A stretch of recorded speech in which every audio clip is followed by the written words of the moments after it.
Welcome to SEC Sports Roundtable, Episode 16. That's Crazy Loud.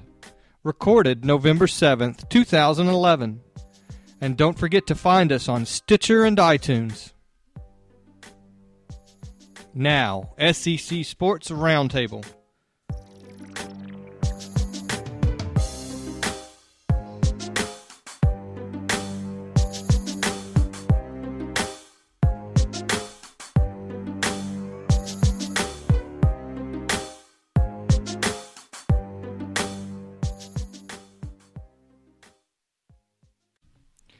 Welcome to SEC Sports Roundtable. This is your host, Shane Bailey. Have sitting across from me, all in red, hat and shirt, Drew, welcome.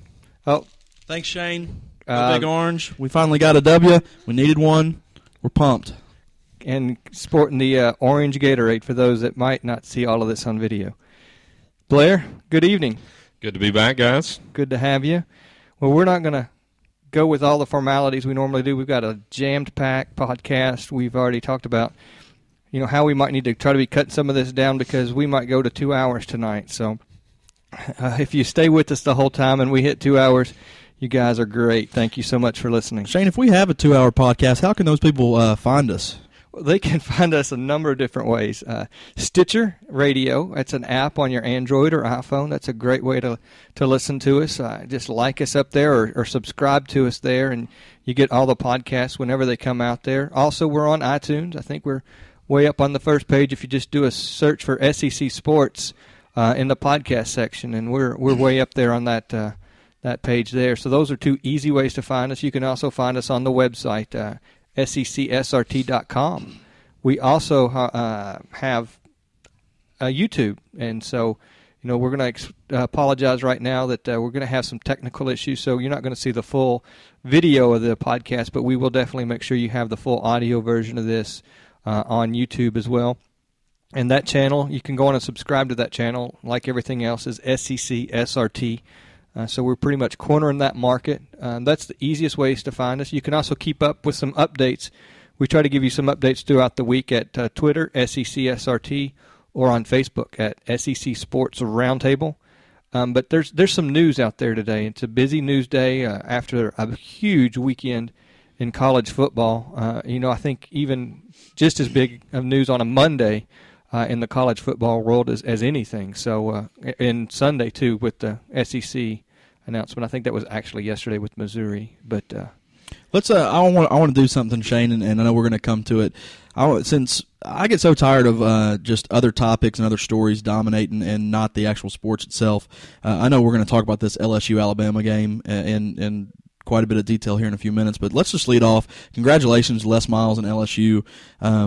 I wasn't a believer, and I guess I can't say that I fully am. I might jump on your bandwagon and start taking Arkansas to beat LSU, but that's a big win, and I'll be the first to say I think Les Miles outcoached Nick Saban, and that's a huge, huge win. And I heard this on a radio station. Les Miles just might be the premier big game coach in college football. So congratulations, LSU. Yeah, the thing I like about him is I think he plays very well with LSU because he's kind of one of those guys that he just seems like he kind of enjoys the moment. He's not near as tense as a lot of coaches are. He's kind of awkward, and I think that actually plays to his advantage. And I think his defense. Alabama's like that brick wall that you can't really penetrate, and LSU's that team that all of a sudden. You go 7 yards, then you go 2 yards, and then you go 11 backwards. I mean, they're just like that defense that always comes up with that play in the right time. And, I mean, Alabama was one of the main mistakes, and LSU did, and it was good stuff. And also I think their defense is one that's bend, don't break. Because if you watch that game, and we're going on into that game, but it was just such a great game. LSU deserves it, Shane. It does. It was a great game, but LSU gave up a lot of yards to Alabama. I mean, they were driving the ball, and then all of a sudden they got to the other side of the 40 to the 30, and it just stops. And that's when they lost those yards and had long field goal chances, and that's where. But they were giving them that whole 2/3 of the field, but as they were approaching the red zone, that's when that brick wall came up, and they weren't there. Anytime anytime an Alabama frat guy can cry on national TV, it's always a good thing, right? And that was a sad thing, man. He had just a very attractive woman with him, and all of America's like, what are you going to be crying over, boy? But, yeah, who knows? The only thing that would have made you happier if that was an Ole Miss picture? That's right. That's right. Yeah. And since we're talking about Ole Miss, let's kick off the news and talking about the news today with Houston Nutt. How's that sound? Yeah, that sounds good. I'm sorry for kind of derailing you a second ago. That's all right. Hey, it wasn't a movie, so we're all good. Brett's prediction, he thought a loss to Kentucky might be the end for Houston Nutt, and I think we were all kind of waiting for that hammer to drop. This just wasn't the season for him. That drops him to 0-6 in the SEC, 2-7 overall. And Houston Nutt, you have to believe it was kind of a forced resignation, but he says he steps up and says that he's going to step down at the end of the year. So that's the 12th SEC game in a row that they've lost. So it's not just 0-6 this season. It's a big continuation from last year as well. I mean, 12 games in the SEC. That's Vanderbilt, Kentucky from few years past kind of numbers to throw up as far as losses in the SEC. That's some bad numbers. I mean, 8 was the previous record that they had. The interesting thing is Vanderbilt and Kentucky losing to both of them is the first time since 1951 that's happened at Ole Miss.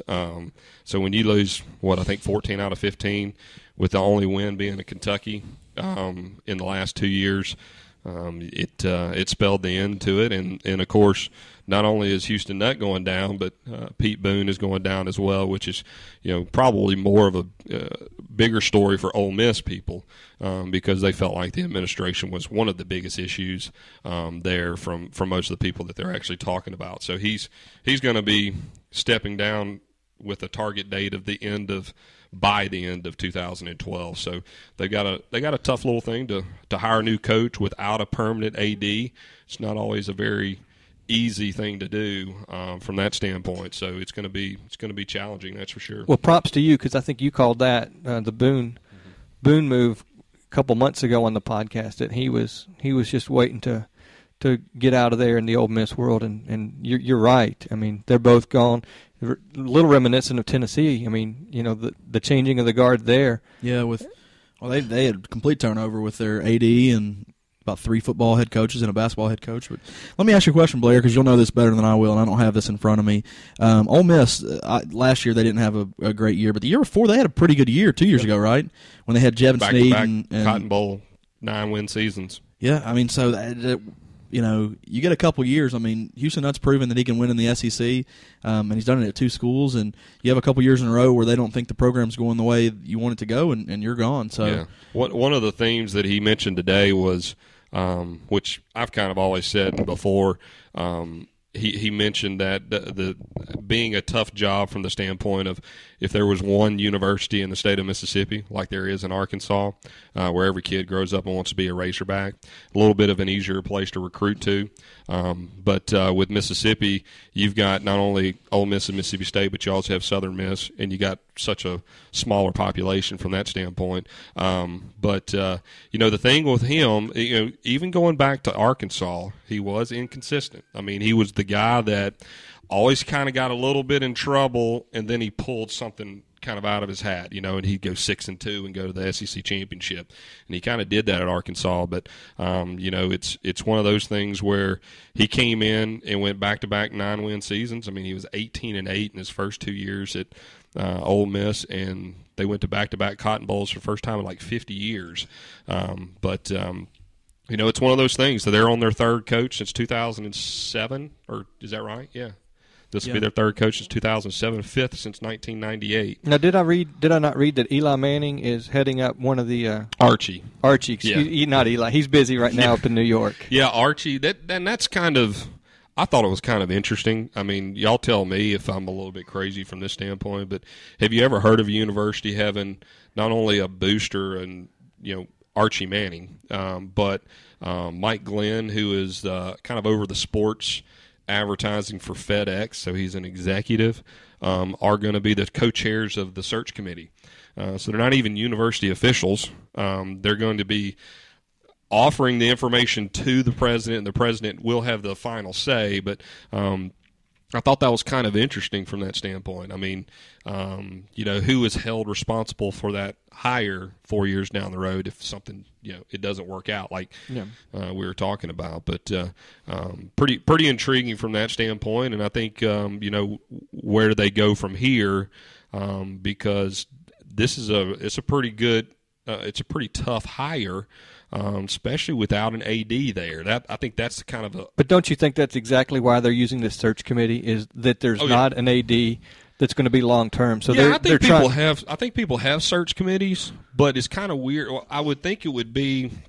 And this is just me trying to think about it, but I would think that you would have a little more university involvement and more control from that standpoint. If you're a president of a school, you have to have a scenario where you lose your AD and you lose a coach and you got to go hire a football coach without an AD, right? I mean, that's got to be a scenario that you play out in your mind. Contingency plans? Yeah. And that's the way they're going to do it. I just found it kind of interesting that that basically you have two boosters, other than just saying, "Hey, I'm going to be the money guy." Like, right. we're going to make sure that you're cutting a check for 5 years to bring in this coach. I mean, I know they get input from boosters, but so it should be pretty interesting. But I think that's kind of a downplayed scenario here. Is that is somebody like Gus Malzahn or Kirby Smart, who are your high level assistants, are they willing to go to a place where they don't know who their boss is going to be, right? And you're taking on your first head coach job when you can actually make $1 million or more at your current institution. So those are things that I think should be interesting to kind of see what's going on. Yeah, I'm going to throw out a couple names here and tell me what you guys think. We'll go right off the top. The first name off everybody's lips is going to be Gus Malzahn, I believe. I think he deserves a shot to be a head coach.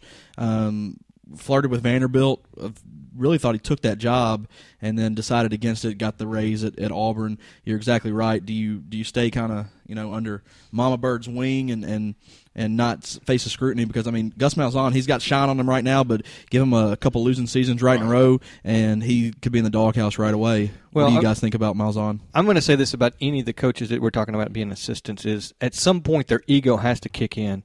And they're going to think, I can do this as a head coach. Why am I the one stuck in the shadows? I should be the one in the forefront. So even if it's not the ideal job, that becomes even more appealing, because now all of a sudden, if they can make that successful, they've written their own ticket no matter where they go. Right. Then Ole Miss then would become a stepping stone. Yeah, and those guys have that ego, that mindset that I can turn this program around. Yeah, the other thing that you got to take into consideration, especially with Malzahn, is he, I think Cam Newton, that shines a little bit off on that, but if you follow Malzahn, I mean, he's kind of a proven guy. But does he hang out and does he wait for something else? And if you wait too long, do you pull Charlie Strong where it takes you another 5 or 6 years before somebody actually takes a look at you? Because Charlie Strong for 10 years was like the next guy, and it kind of got worn off a little bit. Yeah, and here's the thing that's tough is I'll use Derek Dooley for instance. I mean, when you're, of course, he was at Louisiana Tech, and so it wasn't his first job, but he really wasn't there a long time, and he got the Tennessee job. If he flames out at Tennessee, he doesn't really have a huge resume to fall back on, to where somebody else is going to hire him right away.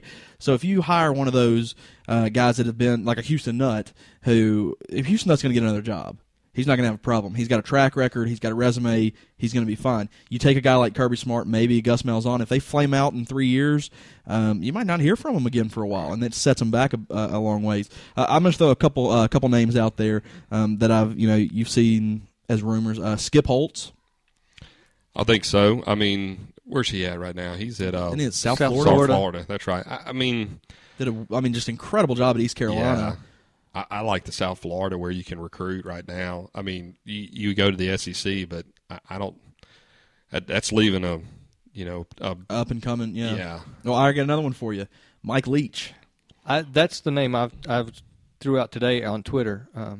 Yeah. I think that it's a perfect opportunity for him, because he's got his own set of baggage that he's carrying, and so he can go to a place like Ole Miss and not have the pressures and can go in and run the program. He was wildly successful at Texas Tech. It was a lot of fun to watch his programs.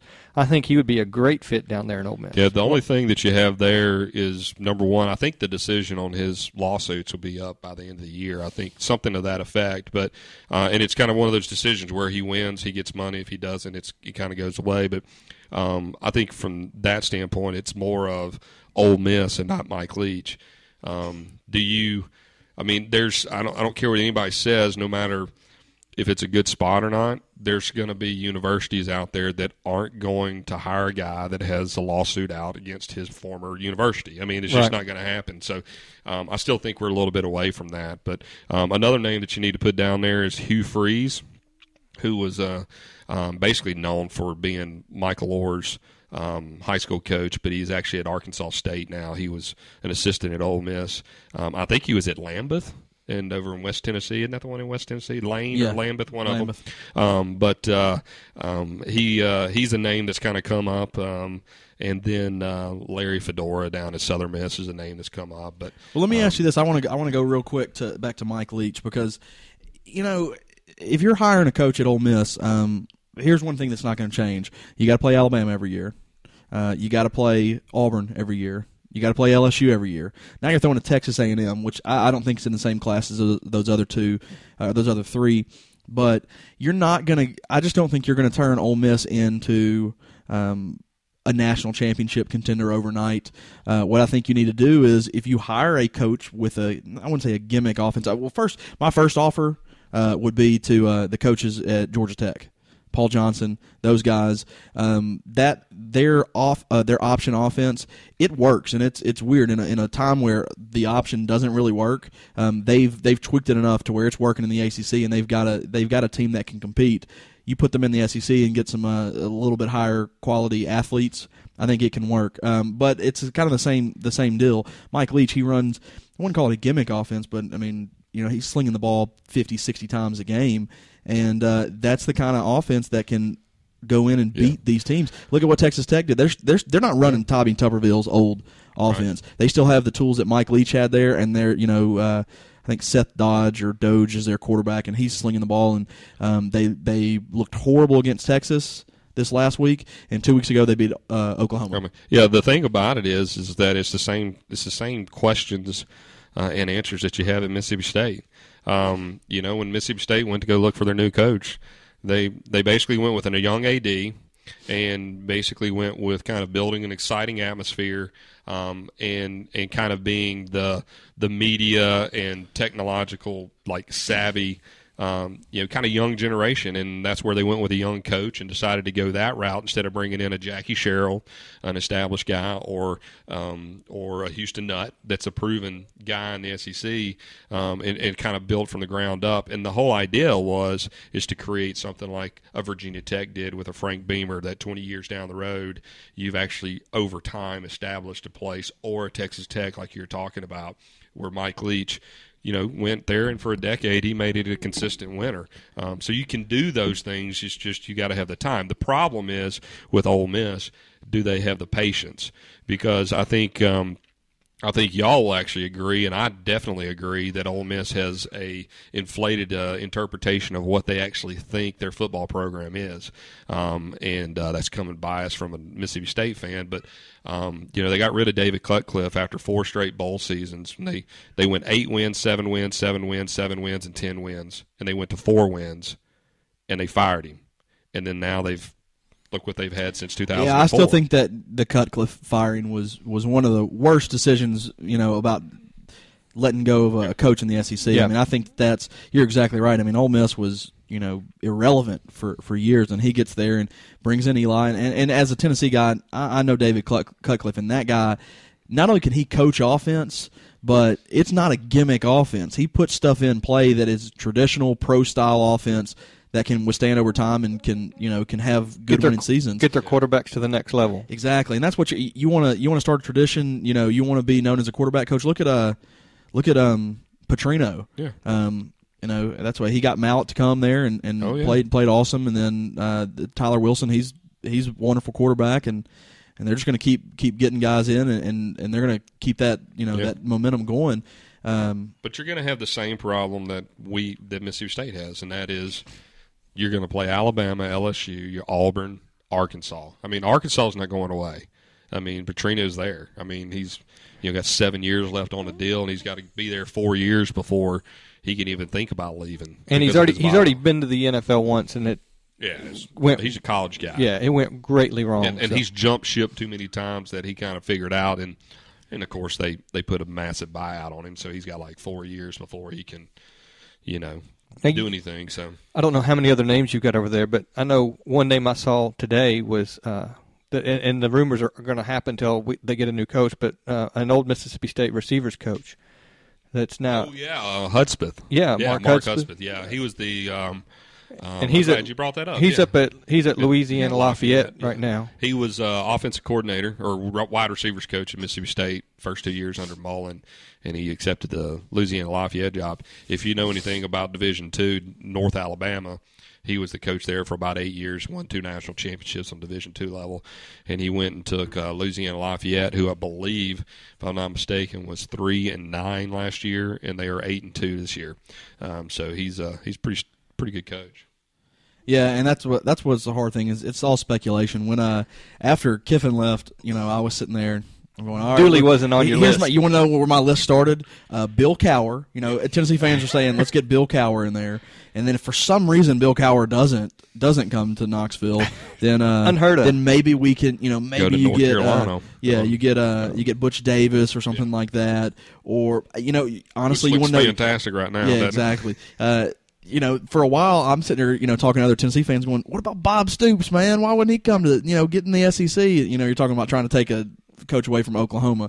So, and then Tennessee ends up hiring a guy that, I'll be honest, I had heard his name because I think he came up for the Mississippi State job, and Derek Dooley, and I'm just sitting there. They announced, Derek Dooley's interviewing, and I think I told somebody, I said, there ain't no if Derek Dooley gets hired, I'm burning everything I've got that's Tennessee. And the only reason I knew about him was because we went to La Tech and got beat by him. Yeah, Sylvester Croom's last year. So. But let's switch topics, Shane. I know this is what you were talking about earlier. A little stability, hopefully. We can quit talking about realignment for another 6-8 months until we start adding new teams. But Missouri officially added to the SEC. Going to be, and it sounds like they're going to be playing in the East. We speculated on that last week. So Texas A&M to the West.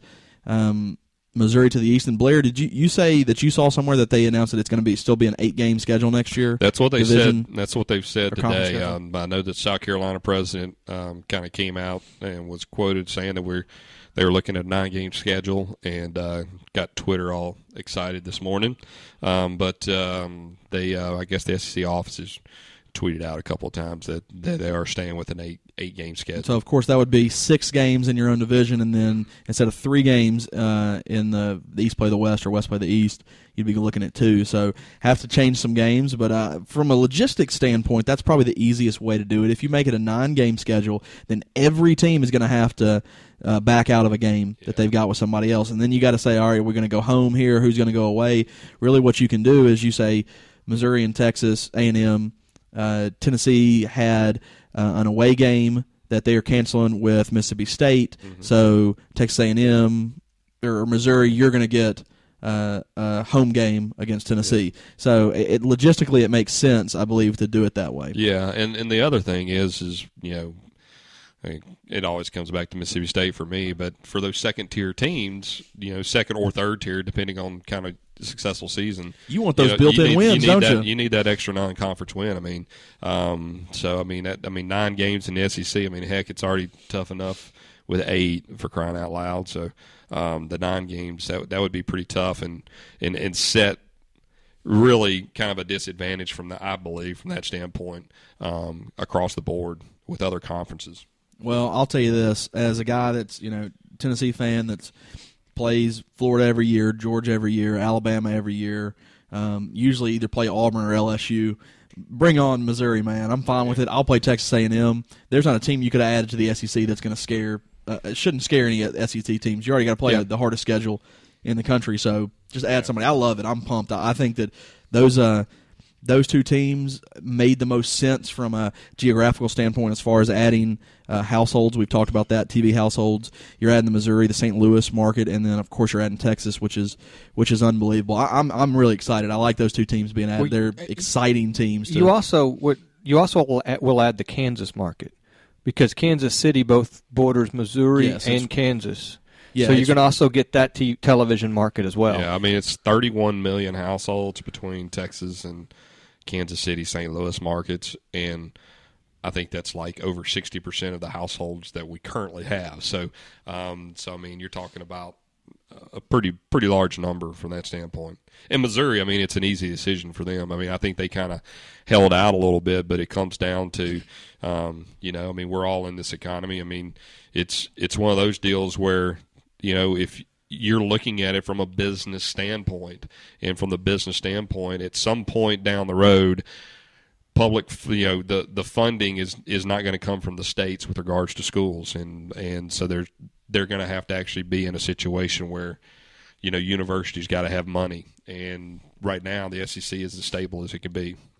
Well, let me ask you, we're talking about television markets and adding everything, but I saw today that 9 of the 10 top television markets for this game were in the South.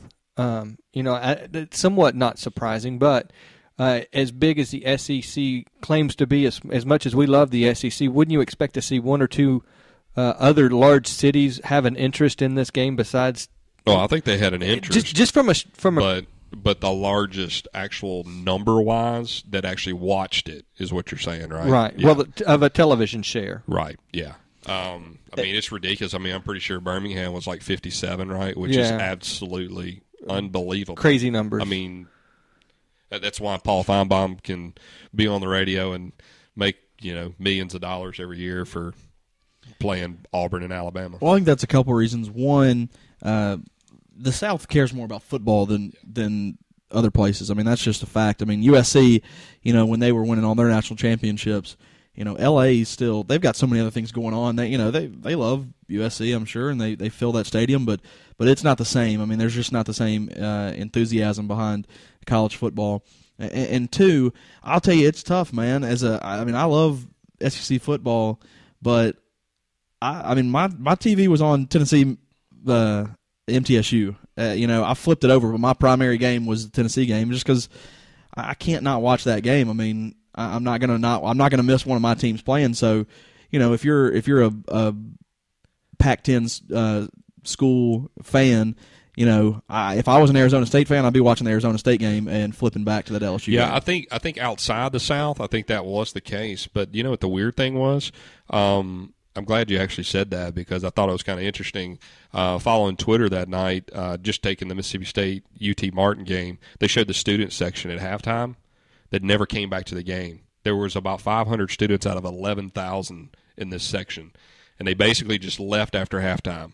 It was 28-3 because of the Alabama LSU game. They were going to get drunk, Blair. They were going to watch the game. Understand that, but the other watch the LSU Alabama game. But the other game. thing is that the Arkansas South Carolina game was a 27-21 game, and they basically said over 10 to 15,000 people had left the stadium in the third quarter, and they were attributing that to going back and watching this game. Game of the century, baby. It was really, I thought, remarkable. But if I'm Arizona and I'm an Arizona State fan, and I would pay attention to the Alabama LSU game, and if I didn't have any conflict, I would do that. But if I'm in Louisiana, if I'm in the Southeast, it's more of a priority, to be honest with you. Well, I mean, overall, that just shows how many people from the South watch football, because this game, as far as CBS's numbers, was number 2 all time. And think of how many more channels there are out there, how much more things out there that take away your time from watching TV, computer, internet, the different things that are out there. And you have to go back to 1989, Notre Dame versus Miami, to have a bigger televised. Catholics versus convicts. Yeah, there you go. And true convicts that year. But that's how far back you have to go to have higher ratings. To have higher ratings in that game. Well, wow. I'm just going to stand by it. I think it was a wonderful game. And I'll say for CBS, yeah, not counting bowl games. Yeah, I don't know. I was going to say that SEC championship game from 2009, Alabama, Florida. That's still I was more hyped about that game than this one. So. But that's going to be, that's not going to be in these numbers because that's not a regular season game. I got you. So I don't know what those brought in, but I guess the other piece of news before we get into the games is coming out of some a conference that's not the SEC, but our pre-show we decided that this deserves to be talked about a little bit because it gets under our skin a little bit, and that's what's going on up in Penn State right now. And Drew, you want to? Yeah, I mean, everybody that's listening is going to know this.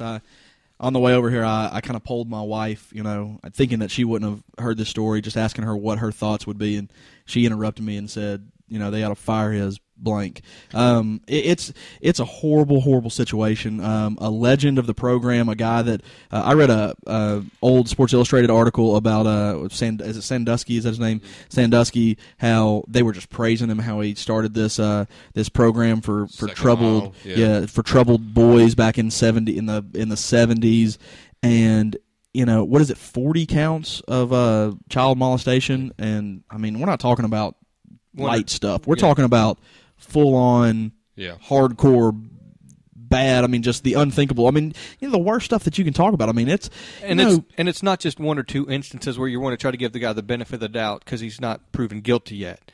Correct. I mean, you've got 40 counts. I think this guy's getting the book thrown at him, and we can do an entire podcast on what we think about child molestation. I mean, I think that nobody's gonna.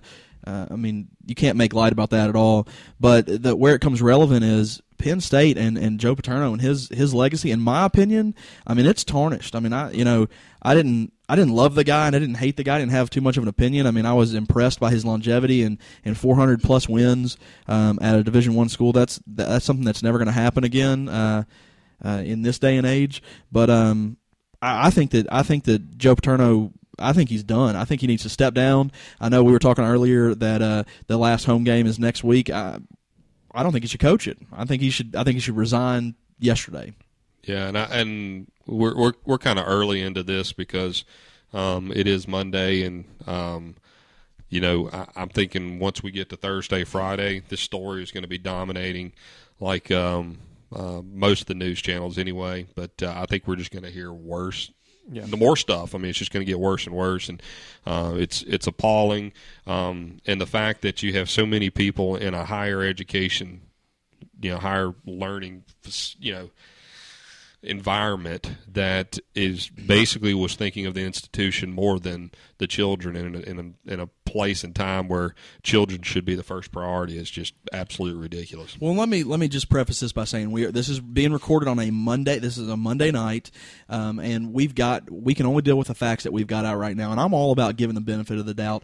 And I think that y'all both will agree with me that right now my comments are coming from an emotional standpoint of this is unacceptable, and there are certain things that you just don't tolerate, and if you suspect something like this, it's like I said, it's intolerable, and something can come out. So if somebody's listening to this and there's news that came out that he screamed to the high heavens and they shut him up and they assured him that nothing went on and he didn't have knowledge of this, it just doesn't sound like this. There are a couple separate incidents that are being reported where somebody reported this to Joe Paterno. And he might have gone up the ladder with it, but he didn't do anything about it. And just going up the ladder doesn't excuse you from any liability. I know there was a story on ESPN came out that police are saying that Joe Paterno did not do his due diligence in Yeah, I mean, this is not a situation where you pass it to your superior, then you just kind of take it off your desk and you don't ever have to ask questions about it again. I mean, this is something that you figure out a way to get to the bottom of. Yeah. And the same goes for that, and I'm not talking about just Joe Paterno. The same goes for that, whoever that guy was that's the graduate assistant. Shame on him for, it's one thing if somebody reports something to you and you didn't see it, and maybe, Joe Paterno might have loved this other coach and said there's no way this happened. But if you see it happening and you tell what's going on and nothing happens, first of all, like you said, Blair, you would have thought if you were a 25-year-old big graduate assistant and you saw a 58-year-old man doing that to a boy in a shower, you better believe that he'd have ran in there and got him off of him yourself. Yeah. Now, I can understand the shock of it. Maybe you don't do that, but you scream to the high heavens and make sure this doesn't happen to somebody else. Yeah, I mean, I'm right there with you on that. Yeah, and we could talk on this for I'm done. Yeah. For a long time, but it's still early, but we thought it at least warranted it to mention, because it affects everyone in the SEC, in football in general, not just up at Penn State. You don't want to see a coach over abuse his authority in any way, shape, or form, much less with a young child. So let's go on and switch gears and go straight into the games. And we have a full slate of games. I think there were 7 games in the SEC last week, and some of them don't warrant a lot of conversation, and so we're not going to give them that. And Drew, kick us off one of those, Shaner. And Drew, I think, is happy about that. And we'll just start with the number 18th ranked Georgia Bulldogs. I think they just took care of business at New Mexico State. Yeah, absolutely. They slung it all over and ran the ball good in the first half, and then just put it in cruise control and won that game going away. They even jumped into the hedges a couple of times. That's the biggest news off of that stuff. Jumping a xylophone and busting up the hedges a little bit. But it was needed for Georgia. They needed a good confidence booster and work on some things in game time situations. We'll say this, man.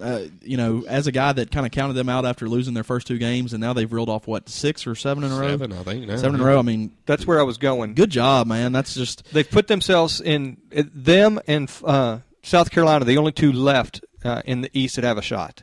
And I think they're in the driver's seat. I think Georgia is the class of the They need East. help from South Carolina still. They're already up. Oh yeah, South Carolina lost. Excuse me. Yeah, That's right. Georgia controls their own destiny. They beat Auburn and Kentucky. I'm thinking of they beat Auburn. I was thinking before the loss. They're really a half game. They're a full game up in the loss column, but they got 2 games left. South Carolina still got 1. So. Yeah, if they win out, they've got it. So congrats to Georgia. They control their own destiny. Next one we'll go to is Mississippi State, Tennessee Martin. Blair, you want to hit any highlights on that? I know you watched it. Only thing about it was I know that Dan Mullen was completely disgusted at halftime, even up 28-3, but they gave up 269 yards rushing to UT Martin. And I think had over 20 missed tackles. So something they've got to get cleaned up with the big ticked off Saban kids coming in next week. So, but it was a good one. I mean, Russell didn't play very well. Ralph played really well. Ballard got back into scoring, so they put 55 points. Nice little stat. I always try to bring those stats out to Drew, the kind of obscure stats. But it's the first time Mississippi State scored 50 points twice in the season since 1914. So I'll tell you how fantastic our football program has been over the last 80 years. And if I recall, that 1914 season was a pretty good one for the Bulldogs, right? Yeah. All right, so the next game we'll talk about is the Kentucky Wildcats hosting Mississippi, and I think we've already talked about the relevant news that really came from that, and that was the Houston Nutt resignation from their loss. We kind of called that. But as far as a Kentucky fan, there were lots of things to be hopeful of. I think they struggled a little bit, midway up and through the third quarter, but finally started to take control of it, and really, really started to put it away in the fourth quarter. And that was good to see as a Kentucky fan, is that you just didn't see them barely win this game.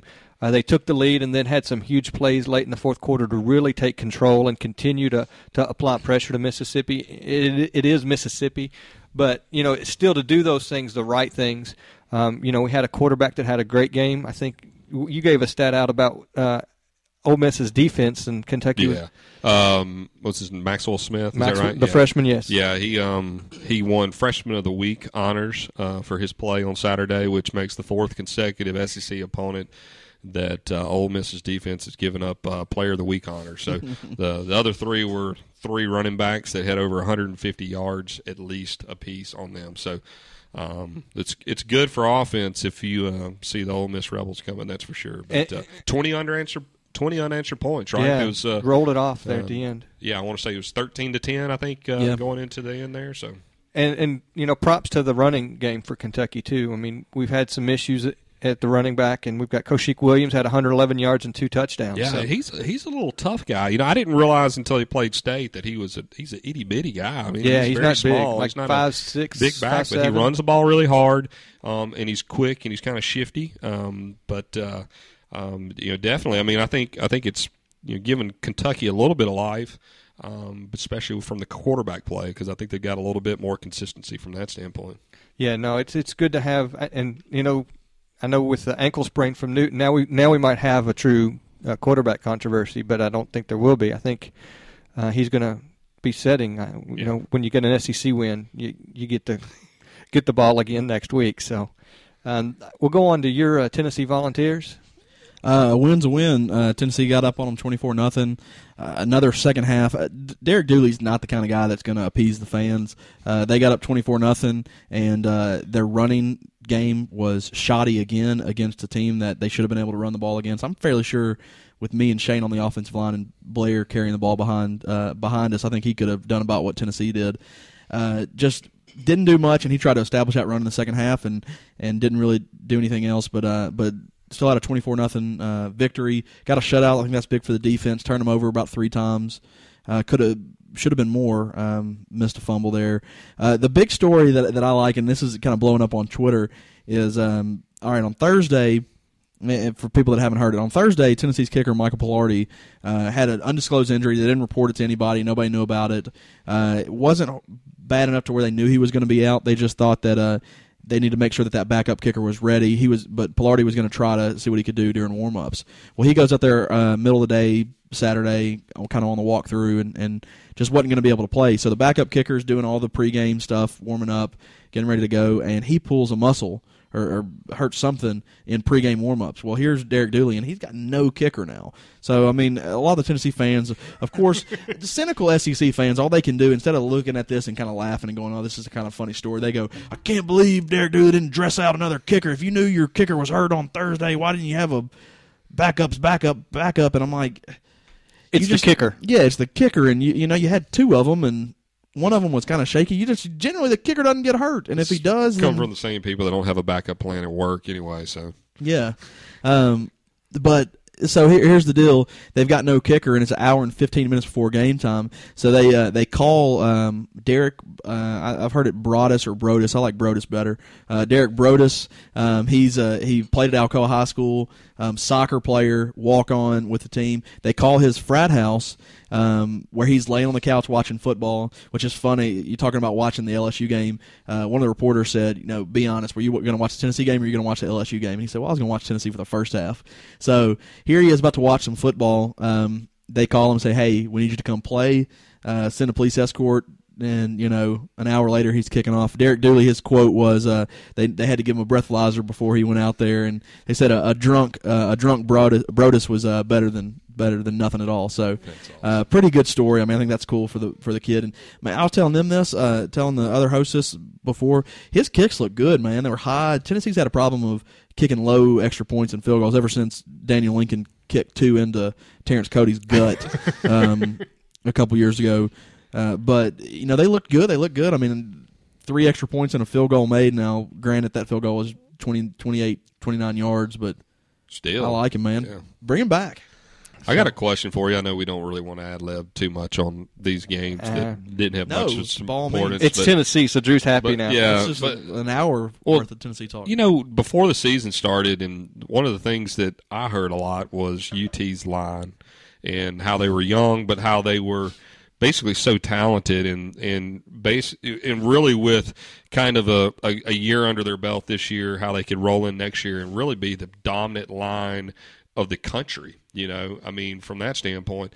And it seems like they've really regressed. I mean, they haven't really gotten any better in their run game against a Middle Tennessee State that I don't think was it just seemed like they couldn't even push anybody out of the way, and it's really strange. And I know the Stone deal, I haven't been here in the last couple of weeks, so the Stone deal kind of intrigued me, that all of a sudden a year and a half into it, he needs to get stronger and be more physical. But it was just kind of interesting from that standpoint. I didn't know what you thought about it. I mean, here's what stuff. I wish I knew more about football to understand this stuff, because I don't know what's stopping Tennessee's run game. Because, like you said, they shouldn't be worse than they were last year. They didn't lose anybody from their line of big significance, and they're not doing any better. Now, here's the flip side to this. Tennessee played that Murderer's Row stretch, and Tennessee is unbelievable at pass blocking.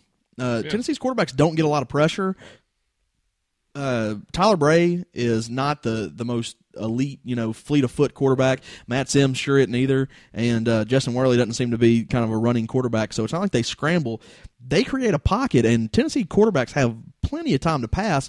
I just don't understand how a line can be above average, one of the better ones at pass blocking, and then just poor at run blocking. I mean, it's like they can't even move. It's like they can't even move the defensive line. That's what I don't understand. I mean, it's one of those things where, I mean, they can't even fire off the ball, and and they're supposed to be there. It's like they've regressed a little bit. So I think it's going to be interesting because this stretch coming up with Tennessee, Kentucky, and Vanderbilt all playing each other, I think it's going to be a pretty pivotal thing, because what it's coming down to is that you guys are going to be you're going to have to be mistake free for the rest of the year, and if something snags up, or is this something that he's going to take a look at and make a coaching change or something? That's the talk right now. There is nothing. Tennessee has shown me nothing for me to expect them to be able to run the ball these last 3 games. So take it as you will. Do I still think they can win these games? Absolutely. Yeah. Arkansas is going to be tough. Arkansas, I can say it again. As a Tennessee fan, do I think we have a chance? Absolutely. But Shane will tell me quickly that he disagrees, and he's probably right. But that Kentucky and Vanderbilt game, I fully expect Tennessee to win, regardless if we have 1 yard rushing or 100. Expect Tyler Ray to be back and start his Heisman campaign for next year. And that's 6 wins, right? 6 wins. So there you go. Go play in the Gatorade Motor City Cross Country Poulan Weed Eater Bowl. We knew somehow Drew would make this conversation as long as our LSU Alabama talk, but Blair asked the question. I did. But we'll go over the next 3 games. The Vanderbilt Florida game was another good game. Vanderbilt still found a way to lose. It seems like, I hate to say that, as much as I'm on the West End bandwagon. I think I like the way Franklin has those guys playing every week. But it was a tough loss again for them. And you're saying that a lot on West End, but at least they're keeping it close, and really, by all indications, had another chance to win this one. Oh yeah, I mean they had every bit to win it, and and I'll be the first one to say, I mean it was heartbreak for me, and I'm not even a Vanderbilt fan, but how they don't call a pass interference. With 6 minutes left to go on that 3rd and 8, I have no idea. I thought that was a critical play. And those are the things that Vanderbilt always kind of have, that one thing that kind of goes against them. Florida, the crazy thing is that if you look at that game, Vanderbilt's defense is really what let them down for most of the game. Florida ran the ball well on them. Vanderbilt missed a lot of tackles. It was kind of strange. Yeah. I mean, in the first half, I think they missed 8 tackles. So they were in position to make the plays, and they just didn't. Had to be very frustrating from that standpoint. And a couple of knucklehead plays there at the end. A guy jumping off sides, which was uncalled for, from that standpoint. But, it's just kind of the way it goes. But I thought Jordan Rogers played well. He gives them a little bit of offense, gives them a little bit of spark. And I tell you what, man, they're going to give Kentucky and Tennessee everything they can get. Yeah. I mean. Yeah. I thought the same thing. It's, hey, awesome. James Franklin got them pumped up. They're ready to play. Jordan Rogers, great job. Jordan Matthews, where did this kid come from? No 170 yards receiving and a touchdown. Zach Stacy, still rushed for 50 yards against a team that has a very good run defense. They're in the game. But Vanderbilt lost again. Yep. They're sitting, what's their record, 4-5 now? Yeah. They hadn't beat anybody they shouldn't have beat, and they haven't. They hadn't beat anybody they haven't won any games that were big games that you thought they weren't going to win, and they really haven't lost any games that you thought they would lose. But I mean, the kicker to it is that obviously this is a different Vanderbilt. I think don't we say can kicker around Vanderbilt. But the other thing is that last year I heard one of these other crazy stats. Vanderbilt had the worst disparity between conference opponents of anybody in the country. They were outgained in SEC games by an average of 240 yards last year. 240 yards. The next team was like 178 yards difference. So for Franklin to actually kind of turn what was basically a pathetic excuse of a football team last year, I mean they couldn't do anything offensively, to getting better offensively this year. This is a big game coming up this week with Kentucky, but I'm excited if I'm a Vanderbilt fan. Well, I mean, and what you have to look forward to as a Vanderbilt fan is you still have a realistic shot at a bowl game. I mean, what do they got? Kentucky, Tennessee and Wake then Wake Forest is where the end of the season, and so with sitting there with 4 wins, they still have a shot at. Now the last 2 games are on the road, so they're going to be at Tennessee and then at Wake Forest. They need to win this Kentucky game this week. Yeah, and hope to pull out Tennessee or Wake Forest. On the road. We hope they pull out Wake Forest. There you go. I hope they get beat by 1,000 against Tennessee. There you go. And that's my unbiased SEC Sports Roundtable opinion. And you can book that, right? Yes, you can book that. That's my opinion. Well, the other 2 games are pitted 2 top 10 teams against each other, and they're both from the SEC. And one of them really didn't get the play that I think it deserved, and it was somewhat of a high-scoring game. But Arkansas, I think, proved that they deserve some conversation, but it didn't show up in the polls. They actually went down in the BCS rankings by beating a top 10 opponent. Yeah, who would have thunk it? Shane, here's the thing: is once this podcast gets a little bigger and I can get full-time money out of this thing, I'll record these games and I'll watch them. But unfortunately, going head-to-head against my favorite team playing, and more importantly, the game of the century, I watched a little bit because we had 2 TVs going. I saw the end of it. I will tell you this. First of all, Connor Shaw got rocked, and I know that's why there's not a spread on this line, because I think he's got concussion syndrome symptoms and don't really know what's going on with him. But and the other thing, who's their backup? Do they? Because now with Garcia, Bruce Ellington. They're isn't that the Wildcat? Yeah, he's running the Wildcat. I don't know who their Garcia would come back, get reinstated. He's been reinstated about 50 times. The other thing I saw about this was Tyler Wilson. I mean, that kid, that's a good quarterback. And it wasn't his best game, but I mean, he did what he had to do at the end of the game to help him win. Yeah, I mean, obviously Arkansas is probably the best passing team in the conference. I think we can all agree on that. South Carolina was, before this game, the best passing defense, but I think that was slightly inflated because of the quarterbacks they had faced here outside of those first couple of games. But it's one of those deals where South Carolina comes into it and they play inconsistent. They just don't play discipline on defense, and the next thing you know, it turns a pretty close game into a blowout, and their offense is just struggling right now. Sean, they have to do a little more running than normally do, but Arkansas just kind of teed off on them, and it's pretty tough to actually do. Yeah, and it's tough. 4 turnovers. Too. It'll tell you about how bad their offense is struggling. Arkansas, who's not known for their defense, I know they gave up 28 points, but held them to 200 yards total offense. So yeah. And the crazy thing is, look at this stat. They were 8 for 12 on third down, and they held the ball just about even.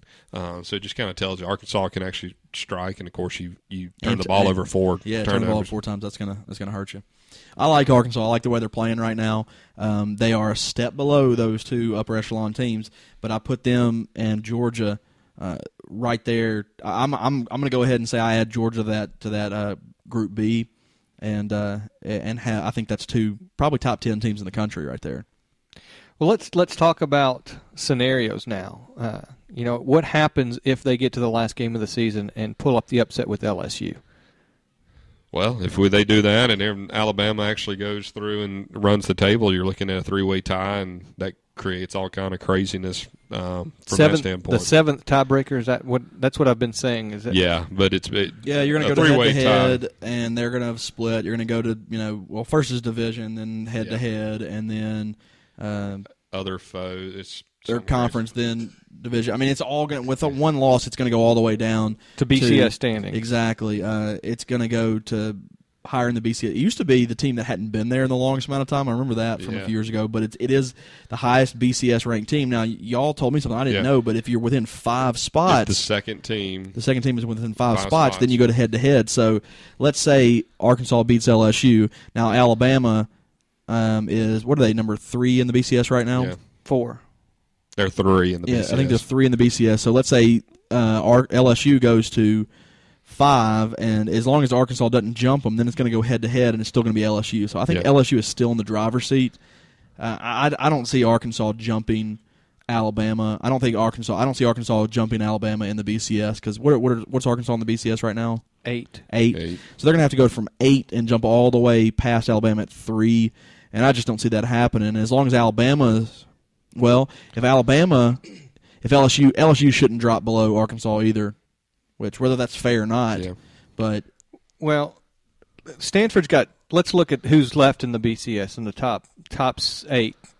You have Stanford still has Oregon. They play Oregon this week, don't they? Yeah. It's a huge game. So that's so exciting. That's 4 versus 7. One of them's going to drop out, so that's going to move. If Arkansas continues to win, that's going to move them up. Let's just say Oregon beats Stanford.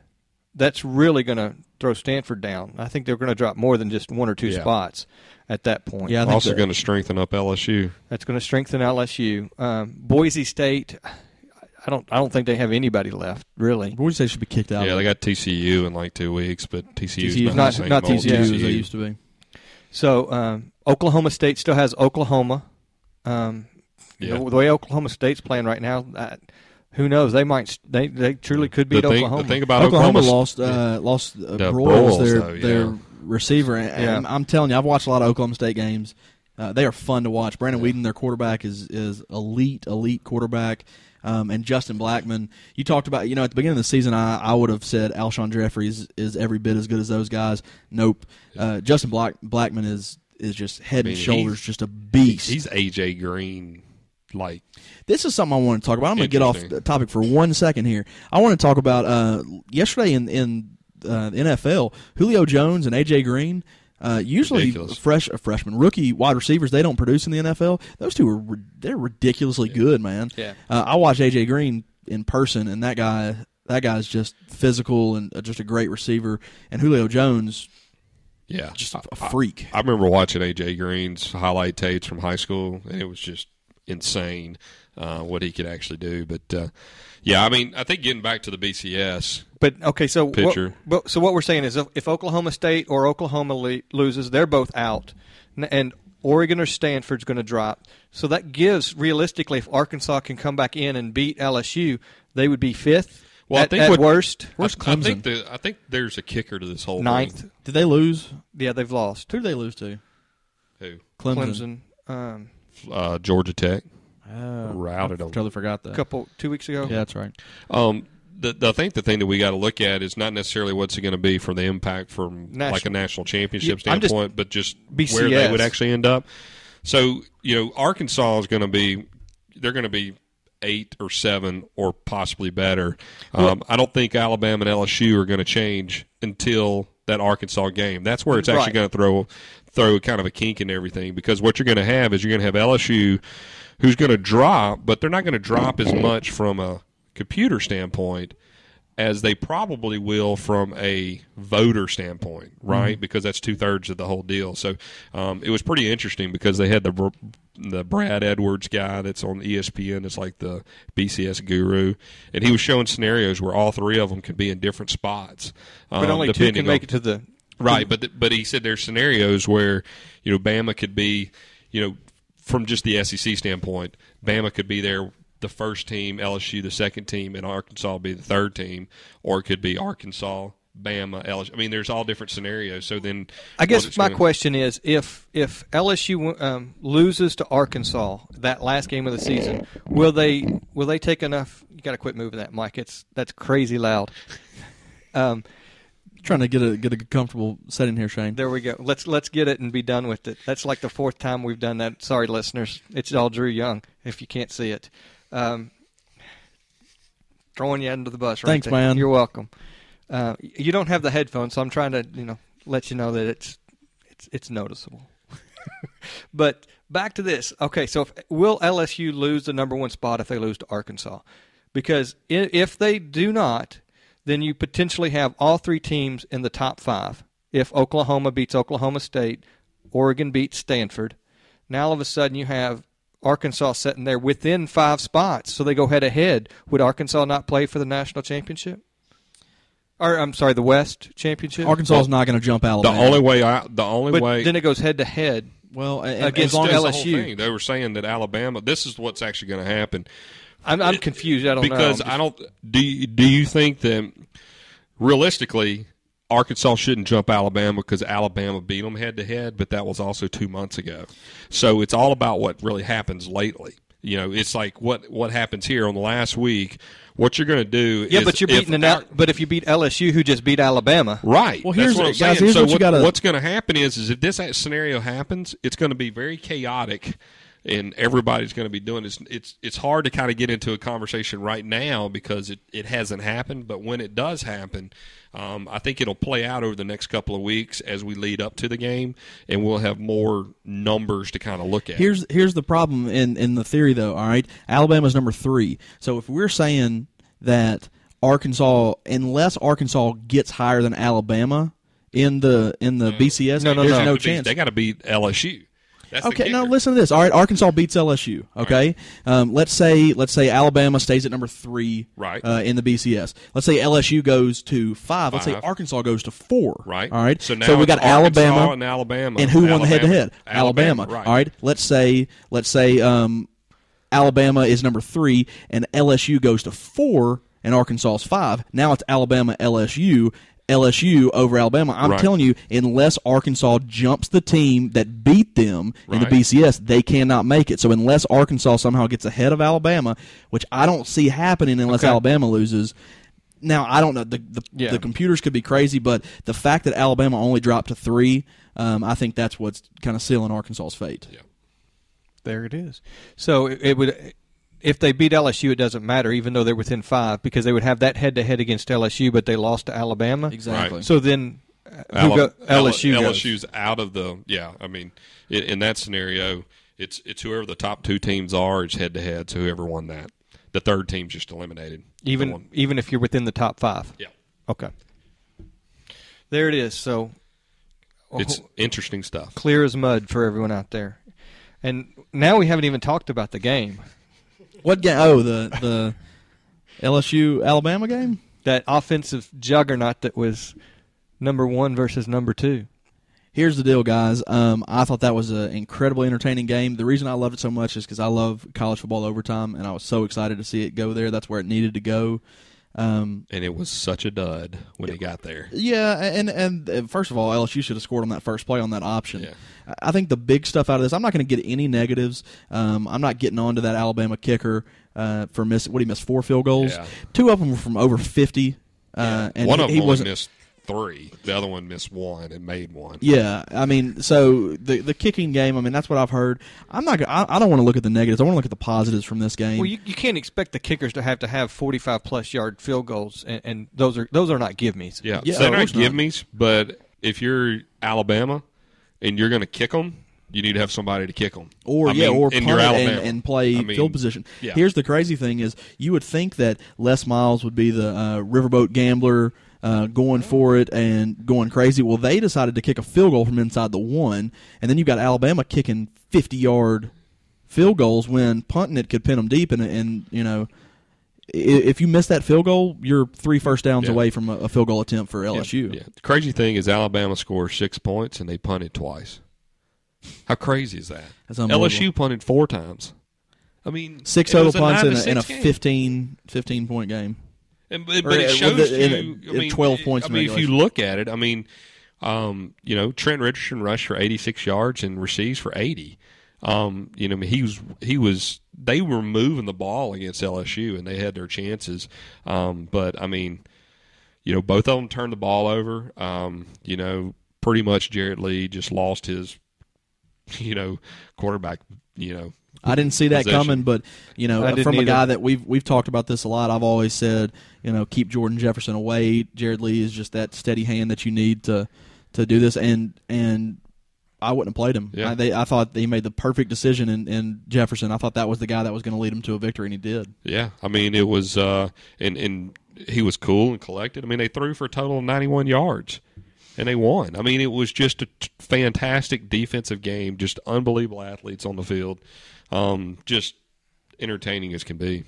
Well, I'm going to take a little bragging here. I said it's going to come down to a gimmick play, and it sort of did. I mean, the Marquise Mays interception. pass interception. The SEC had a big the officials came out today and said that was the right call. Oh yeah, it was the right call. He And, never had the ball. But that was a big game changer right there.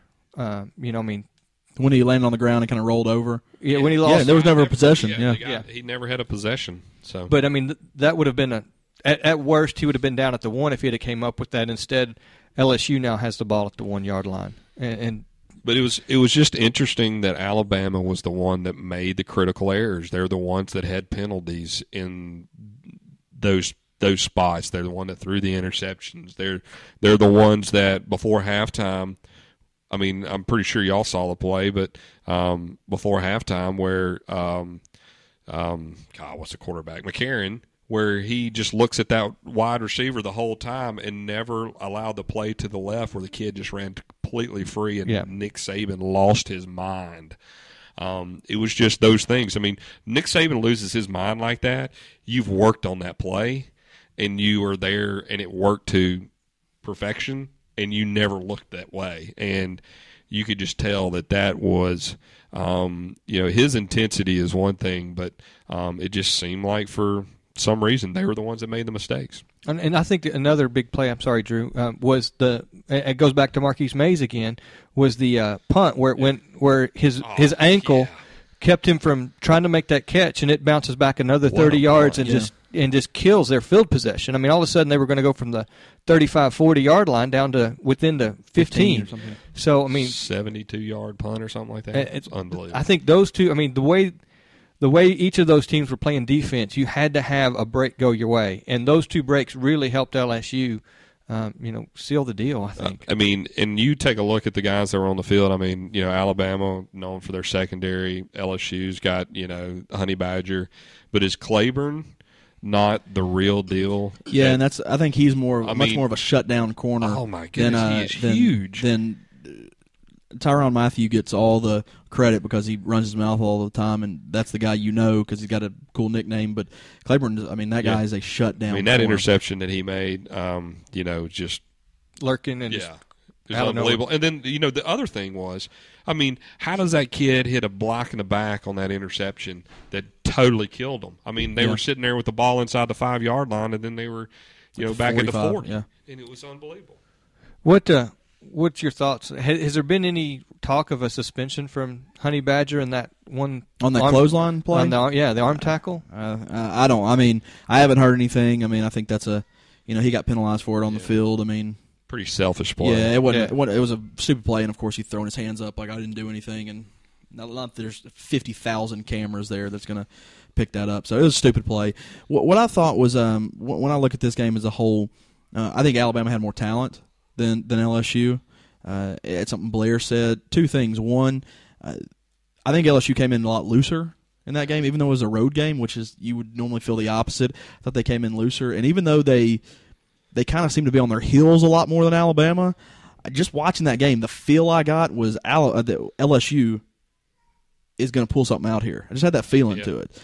And I thought, once again, I said this at the beginning, but I thought, not that I think Nick Saban did a poor coaching job. I don't think poor coaching and Nick Saban can be said in the same sentence. But as crazy as it sounds, Les Miles, I think, just had the right game plan and did what he had to do, and they got it done. And congratulations to the Tigers. Yeah, I think as much as I talk about Arkansas having a shot, I like to do that just for just causing a ruckus, but LSU's just a dominant team. It just seems like this might be their year. The breaks are going their way. I'm so surprised about that Oregon game. I think Oregon's got more talent than them. LSU's got a wonderful defense, and as they say, defense wins championships. So, and you get them in New Orleans, it's going to be unbelievable. Crazy. But talk about, let's say, all right, they said whoever wins this game's in the driver's seat for a national championship. Look at what they've still got to overcome. They got Arkansas, top 10 team. They got Georgia, top 12 team. Then they've got Western Kentucky. Yeah, that's a tough one right there. 5 in a row. Hey, that's unbelievable. Can you believe that? By the way, man. But Go Tufts. If they win those two games, they're going to play a national championship game against either a Stanford or an Oklahoma State, or what I think might be most likely is an Alabama team again. So that's a another tough road right there. So you think Alabama can get back into the championship game? they absolutely can. Look at them; they're number 3 in the BCS. They need one loss. Yeah, they need Oklahoma State to lose. They're already ahead of Stanford. Now, is there a rule that says you can't play for the national championship if you don't play for your conference championship? No, it's just very frowned on. Or? That was very frowned. I mean, no, that was something. There's not a rule on that. You remember Nebraska actually did that and didn't even play in their actual conference championship. Yeah, that was when Tennessee should have been there. But there's not a rule out there, but it plays so heavily into the voting, which is now 2/3 of the poll. I mean, of the BCS is the voters, and computers is only one. So it's one of those deals where it's just hard to overcome that from a bias standpoint. Well, I'll tell you, there ain't no doubt Alabama is going. A one-loss Alabama will get in over an undefeated Boise State. And that's I thought it. And I think they might get in over a Stanford team. Well, too. see, I actually thought it would work better the opposite way.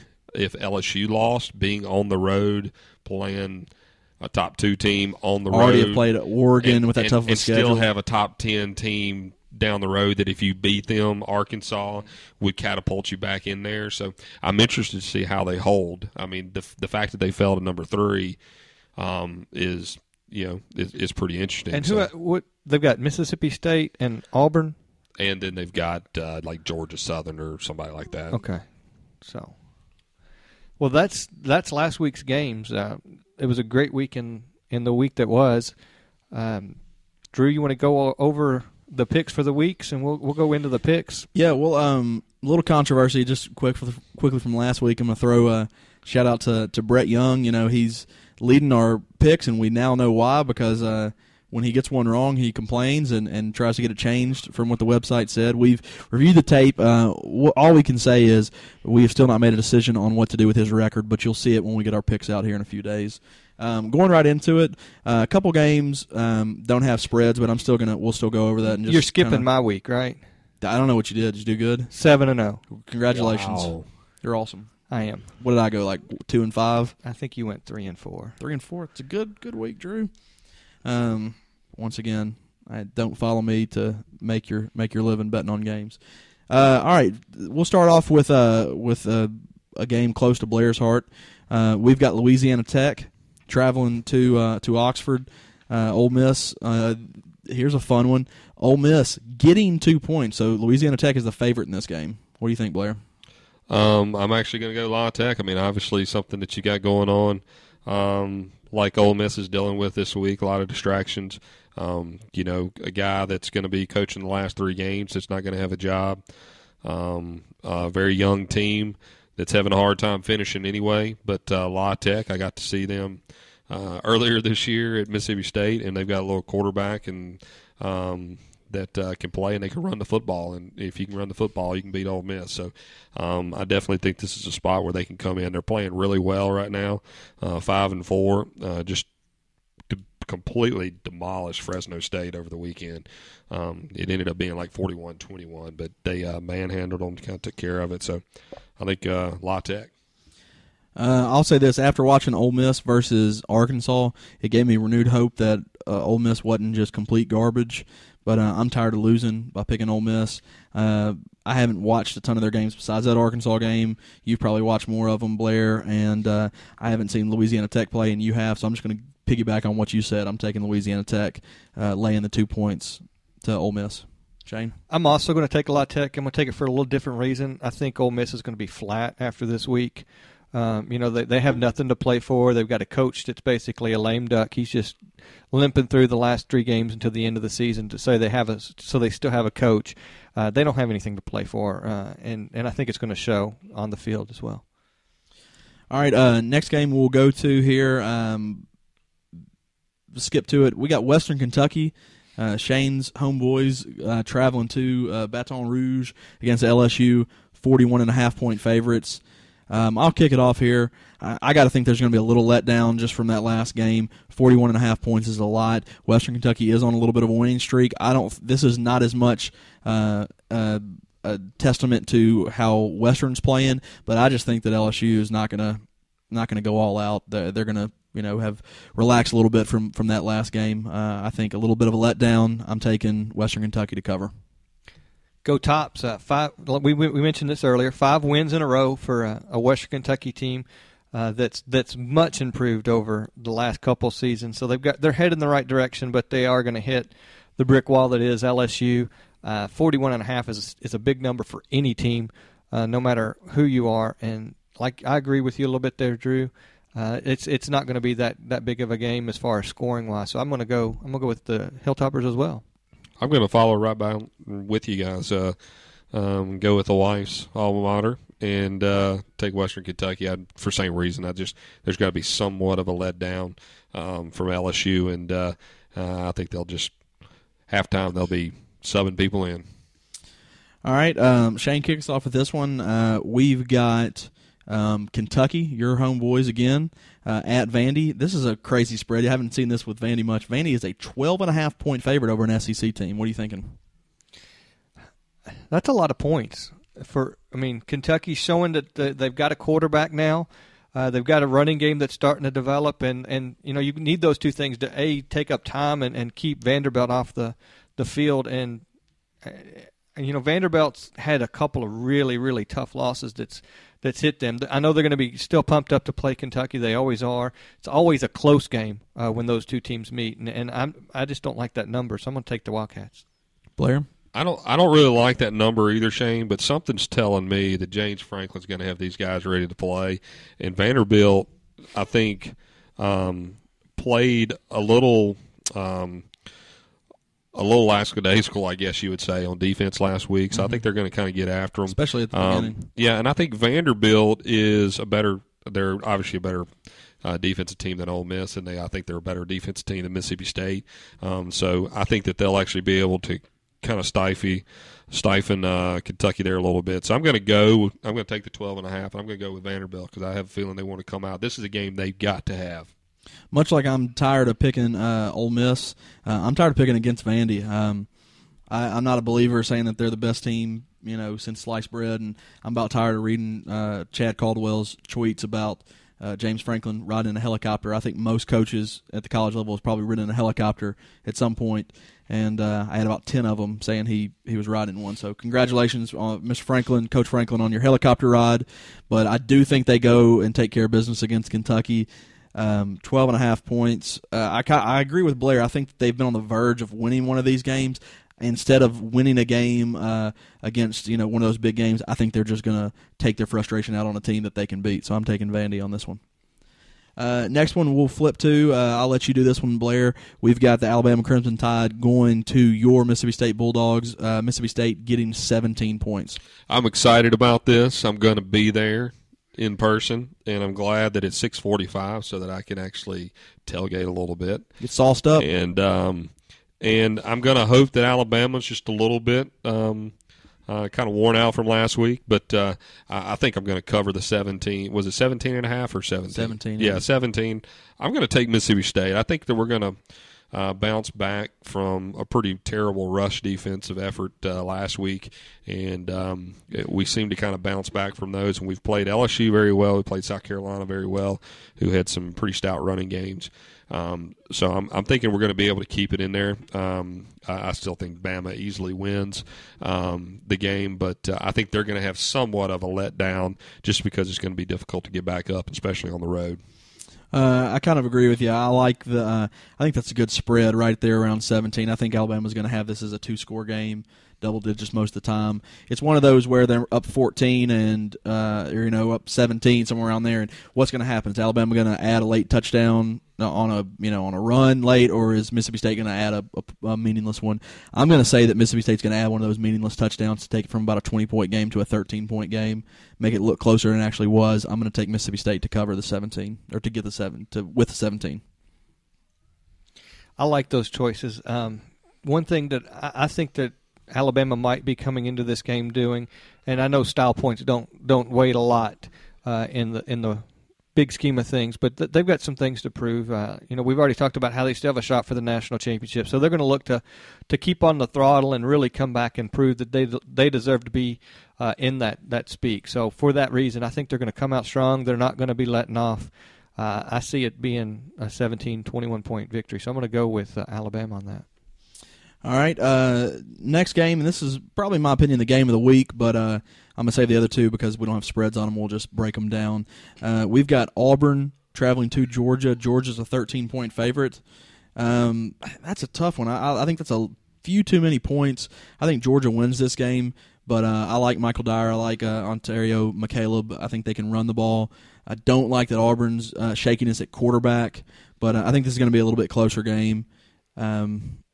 Georgia didn't get a lot of good practice. They'll have their running backs, their high running backs back for this game. So I'm taking Auburn to cover this one.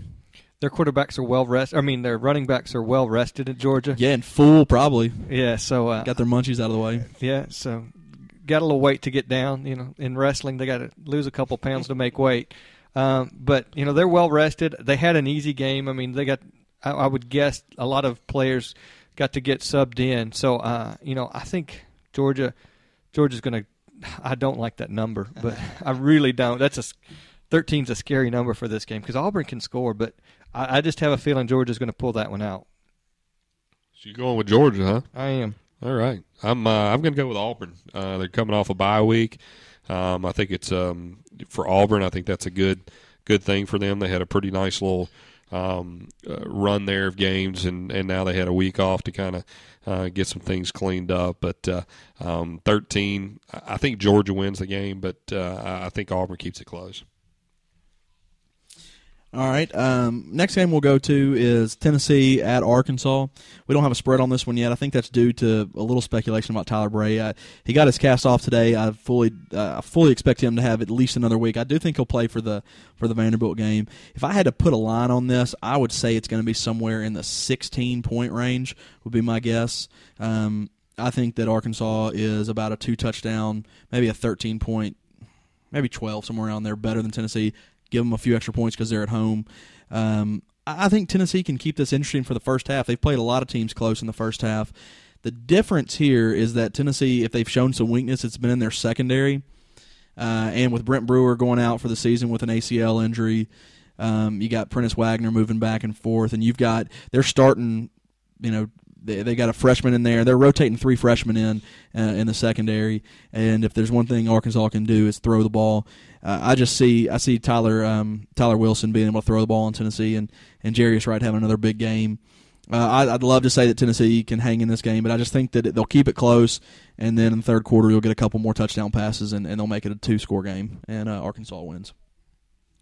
And without a spread, I wouldn't know where to begin on this one. I think Arkansas's got just a tremendous depth at wide receiver. I think they can. You can't double team any one person over there because they can just go to the other side. I see this being a 3-touchdown win by Arkansas. So we'll put our actual picks out when we get them on the website. We'll have those picks. But if I had to just go with a 2-touchdown margin of victory, I would take Arkansas on the points. I'm right with you. I think it's going to be a 3-touchdown game at least. Tennessee.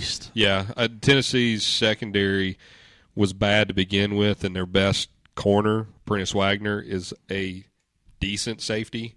So you're taking your best ball defender and putting him at safety because you don't really have any other options.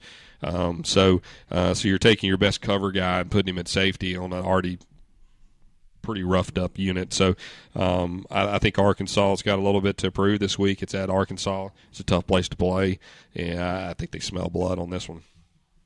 Sorry, Drew. Whatever. All right. Last game we've got Florida going to South Carolina. Also, no spread on this game, no line on this game. Once again, we believe it has to do with Connor Shaw not really knowing what's going on with him. I think this is a case of I think that South Carolina's offense is still going to be missing a little bit. If I had to put a spread on this game, I think it would be South Carolina by 5.5, maybe 4.5. I would take Florida. I think Florida's going to win this one outright.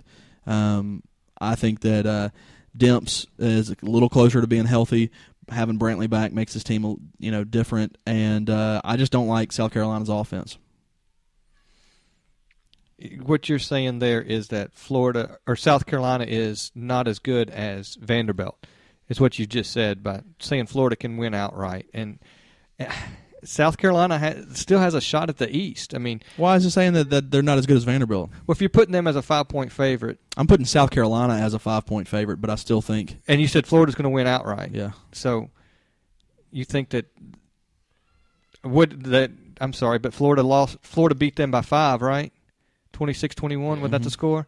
So you're saying that they're better than South Carolina, or South Carolina's? I think if Vanderbilt played South Carolina right now with the injuries that they have at Vanderbilt, I think that I'd probably pick Vanderbilt to win that game. The way they're playing right now, I'm not afraid. I mean, if Connor Shaw's hurt and they've got no running game and Alshon Jeffrey's not getting the ball thrown to him, they're a defensive team. I mean, and their defense isn't that good. I understand where you're coming from. It's hard for me to say that the team that still has a shot to compete for the East is not going to be able to win this against Florida, who has nothing to play for anymore except the role of spoiler. And I just can't buy into that. And I could be completely wrong. I also took Florida to win. It's kind of like you and your man crush on Arkansas. I also took Florida to win the East, and I took John Brantley to compete for the Heisman. So I'm gonna keep pumping him up, I guess. There we go. I'm gonna take South Carolina on that one. I'm going to take South Carolina too. These are horrific offenses, both of them. It's not going to be a very pleasurable game to watch, I don't think. I think South Carolina cleans up. I think South Carolina matches up with Florida. For some reason, Ellis Johnson has no answer for Petrino. He didn't have an answer at Mississippi State when we played Arkansas, and he's never had one at South Carolina. Arkansas just seems to drum them. So I kind of take last week a little bit out of it. Their offense is terrible, but I think their defense is one of those kind of LSU risk-reward defenses that can come up with an interception run for a touchdown, those types of things. So they still got something to play for. So I give it to South Carolina. There we go. That's the picks. Time wise, we did pretty good so far. We'll roll it around the round table one last time. Open mic. Anything you guys want to talk about? It's fair game, and we'll close up shop after that.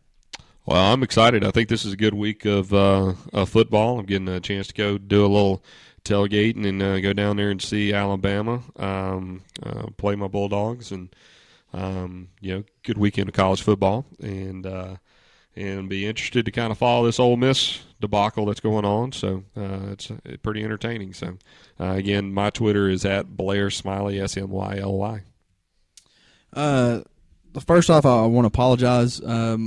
I got yelled at today for my use of the mic, and I want to apologize to all the listeners that quit listening, and people that are still there, thank you. I'm not going to say that Shane overreacted, but I don't have the headphones on, so it was probably pretty loud. Second thing I want to say is you can follow me on Twitter at DrewYoung20. I'm going to try to throw some good stuff out there this weekend, tweeting-wise. Had a work weekend at the house this last weekend. The wife pulled one of those, and we tilled up a garden and the flower bed and laid mulch and cut trees down, right in the middle of football season. That was great, and feel good about that, and hopefully can get some TV watching time this next weekend. And the last thing, and the third thing, Shane. So you're getting your garden ready for spring? Is that what you're doing? Yeah, we've tilled all that up. We put some 6x6s around it to kind of build up one side of it to make it level. We're going to try to do this thing right this year, man. Some tomatoes, some squash. So if this podcast stuff doesn't work, I'm going to be a farmer. So you were just letting the ground rest this year. Is that what you're doing? We're just we're tricking the weeds. The weeds, let them get overconfident. They think they can come back in real easily. And it was twofold. And the squirrels. We had a problem with squirrels getting the tomatoes and all the crops and everything. Crops. I don't know. Can you call them crops when you have a 16 by 12 garden? The vegetables. I'll put it that way. Or actually, I think a tomato's a fruit, isn't it? So it is. The sustenance. The squirrels were eating it, and so we didn't put it up a year. Hopefully, the squirrels are going somewhere else and finding free food somewhere. So they're like, "Hey, this guy doesn't have tomatoes anymore." So. Well, you also had the flood take you out a couple years ago, right? It didn't help, but we actually grew. I remember it washed out quite a bit there. We moved the garden a little bit to fix it. This is some compelling radio right here. Here we go. Last thing, and this is going to be not compelling at all unless you're one of 9 people.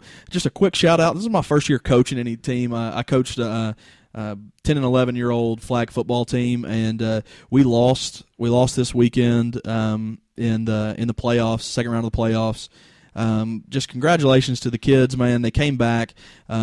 I had to get on the refs a little bit. This time, I did get an unsportsmanlike conduct penalty and threatened to get thrown out of a 10 and 11-year-old flag football game. I love it. But I told the referees what I was seeing. He said I wasn't seeing that. I told him again what I was seeing. He said he wasn't seeing it. I told him it happened that last play, and you were standing right beside it, so you either weren't looking or you don't know the rules. I didn't say it like that. I just repeated my point about 3 times. And on the 4th time when I repeated it, I got the flag thrown on me. I hadn't had one of those thrown on me since my playing days at UT and Intramural, so I was excited about that. But, didn't get the win, almost came back. We were down 3 touchdowns and came within 1 score, and they ran the clock out on us. But congratulations to the 10 and 11-year-old Falcons on a good season, and we'll get them next year. All right.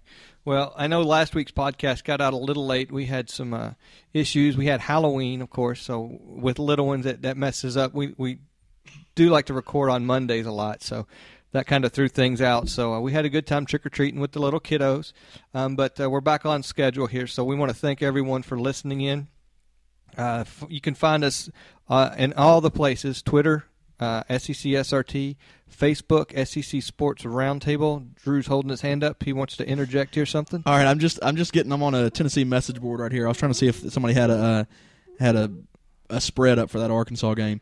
Want to give you an update. In the first half, Kentucky exhibition basketball was up 67-9 over Morehouse, and right now with 16 minutes to go in the second half, give or take a few minutes, I don't know when this post was made, 88-16 Kentucky. So let's go Big Blue. There we go. I'm jumping on the bandwagon.